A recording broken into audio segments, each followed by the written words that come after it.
नमस्कार बच्चों, वीडियो से डेली मंडी से मैं डॉक्टर मेनका यादव। हम पढ़ रहे हैं EVS second social studies part 2 class 4 chapter 6। नाम है नेचुरल रिसोर्सेज फॉरेस्ट। अब तक हम पढ़ चुके हैं 5 तरह के जंगल होते हैं। 5 तरह के जंगल अलग अलग जगह पर अलग अलग प्रकार के जंगल मिलते हैं, उनके बारे में पढ़ चुके हैं, उनकी विशेषताएँ, उनके एग्जाम्पल्स पढ़ चुके हैं। अब आगे व्हाट अफेक्ट्स, ये पार्ट नंबर 3 चल रहा है इस चैप्टर का। What affects the vegetation of a place, एक प्लेस का वेजिटेशन यानी वनस्पति। वेजिटेशन का मतलब होता है वनस्पति यानी वन में रहने वाली संपदा। Factors such as temperature and rainfall of a region will determine the types of forest found there. तो क्या क्या फैक्टर्स हैं? एक तो है टेम्परेचर कैसा है वहाँ पे, रेनफॉल कितनी बारिश होती है, इससे पता लगेगा कि किस टाइप का फॉरेस्ट वहाँ पर मिल सकता है। Since tall mountains in India are extremely cold, coniferous forests are found there. Tall mountains जैसे कि हिमालय और नीलगिरी बहुत ही ठंडे होते हैं, क्योंकि धरती से ज़्यादा ऊंचाई पर जाते हैं तो ठंड है, राइट। तो उसकी वजह से यहाँ पर कोनीफेरस फॉरेस्ट मिलते हैं, जो कि ज़्यादा सर्दी में सर्वाइव रह पाते हैं, जीवित रह पाते हैं। फिर आता है hot climate. Hot climate and heavy rainfall lead to evergreen forest. Hot climate है और ज़्यादा बहुत बारिश होती है तो एवरग्रीन फॉरेस्ट वहाँ पर मिलते हैं, क्योंकि वो उस टाइप के मौसम में सर्वाइव कर पाते हैं। Scanty rainfall and high temperature. Scanty मतलब कम, बहुत कम रेनफॉल बारिश, और हाई टेम्परेचर बहुत ज़्यादा टेम्परेचर, इससे थोर्नी एंड स्क्रब टाइप के फॉरेस्ट ग्रो होते हैं इन डेजर्ट, जैसे कि राजस्थान में। तो ये हैं factors affecting the vegetation of a place. A lot of rainfall, बहुत ज़्यादा रेनफॉल है यहाँ पे, और वेरी लिटिल रेनफॉल। तो ये तीन हो गए ना, 1 2 3, यानी बहुत कम बहुत ज़्यादा। टेम्परेचर, सबसे ज़्यादा टेम्परेचर, सबसे कम टेम्परेचर। सो सबसे कम टेम्परेचर हो गया, यहाँ पे रेन मीडियम है, ये देखिए इस टाइप के होंगे। और फिर ग्रास हो गया, फिर इससे कोल्ड टेम्परेचर, कम रेनफॉल, कोनीफेरस आ जाएंगे। टेम्परेचर नॉर्मल है, रेनफॉल ये कैसा भी हो सकता है, डिसिडुअस फॉरेस्ट आ जाएंगे। और फिर अलग अलग प्रकार से, जैसे टेम्परेचर बहुत हॉट है, रेनफॉल अगर ज़्यादा है तो ये आपके जंगल आएंगे, एवरग्रीन जंगल। दूसरा टाइडल, अगर हॉट टेम्परेचर है लेकिन यहाँ पर ये फ्लडेड एरियाज़ हैं। और तीसरा, अगर बहुत ही कम बारिश है तो आपका थोर्नी एंड स्क्रब फॉरेस्ट आएंगे। तो नेक्स्ट आपका आता है application. What will happen if forests are destroyed. Destroy का मतलब ख़त्म हो जाना, हैपन मतलब घटित होगा। क्या घटित होगा अगर फॉरेस्ट को ख़त्म कर दिया जाए? We have learned how forest are useful to people in many ways. अभी तक हमने पढ़ा कि जंगल कैसे हम सब लोगों के लिए अलग अलग प्रकार से उपयोगी हैं। Deforestation occurs when trees of a forested area of land are cut down. Deforestation कब होता है?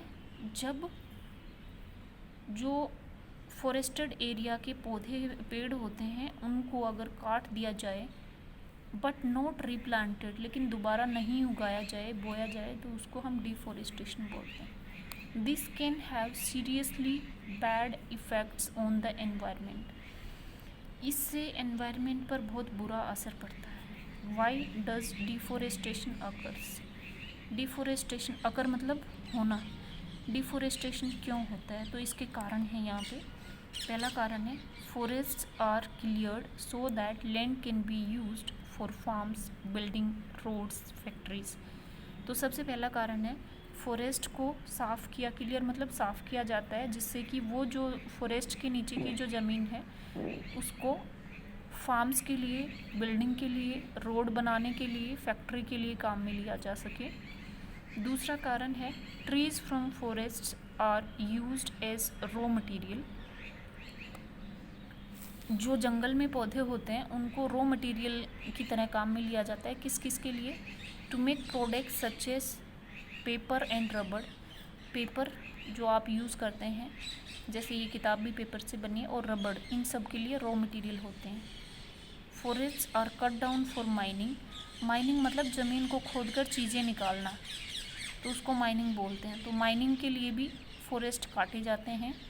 When natural resources found under the earth surface such as coal और minerals are dug and brought out of the ground is called mining. Mining किसे कहते हैं?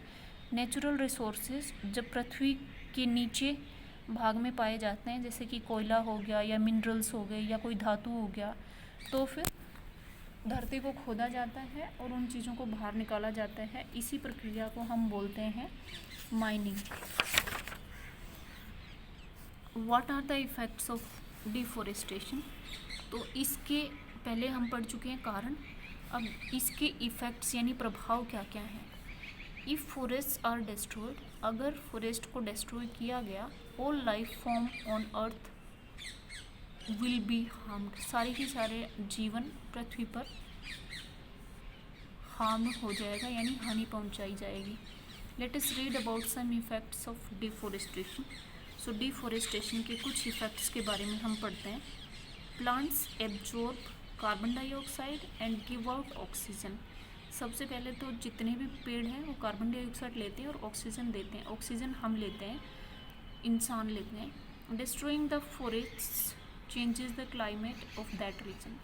तो अगर पेड़ पौधे कम होंगे तो वहाँ कार्बन डाइऑक्साइड बढ़ जाएगी, ऑक्सीजन कम हो जाएगी। The roots of trees hold soil firmly together.